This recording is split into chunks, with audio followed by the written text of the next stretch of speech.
कहते जी कि हजूर पाक सल्लल्लाहु अलैहि वसल्लम लिखना पढ़ना जानते थे।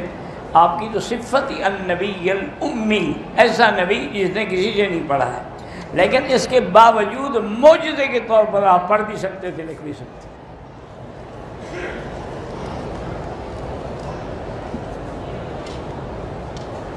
अगर एक औरत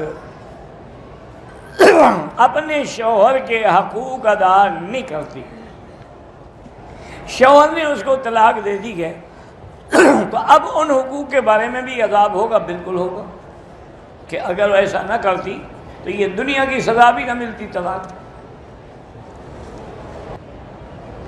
एक लड़की इन आँखों की बीमारी में मुब्तला, उसको शिफा अता फरमाए, और कुरान की आयत है वकशफ़ना अन्का ग़िताअका फ़बसरुका अल-यौम हदीद।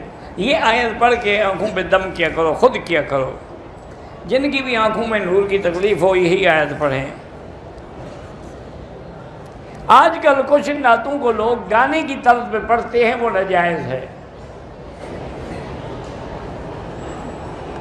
बीवी बड़ी नेक है, नमाज रोज़ा की भी पाबंद है, गरीबों की मदद भी करती है, लेकिन मेरे हकूक़ अदा नहीं करती, उसकी कोई नेकी भी अल्लाह के यहाँ कबूल नहीं जब तक खामन के हकूक़ अदा ना करे। बहरहाल ये हजर अस्वद चोरी हुआ था, इसमें कोई शुबह ही नहीं है। और सुना यही है तारीख़ में कि कुछ अफ़गान आए, उन्होंने मेहनत की और जाके यमन के किसी इलाके में जंग लड़ी और फिर वहाँ से ढूंढ के ले आए। अब उन ज़ालिमों ने उसको पत्थरों में फेंक दिया हजर अस्वद को। अब भी ढूंढे कैसे?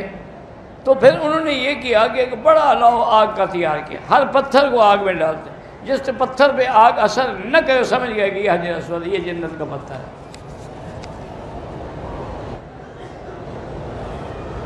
एक आलिम हो लेकिन हक बात ना कहे, तो एक हदीस में आता है कि क्या वो उसको शैतान अखर, ये गुंगा शैतान है।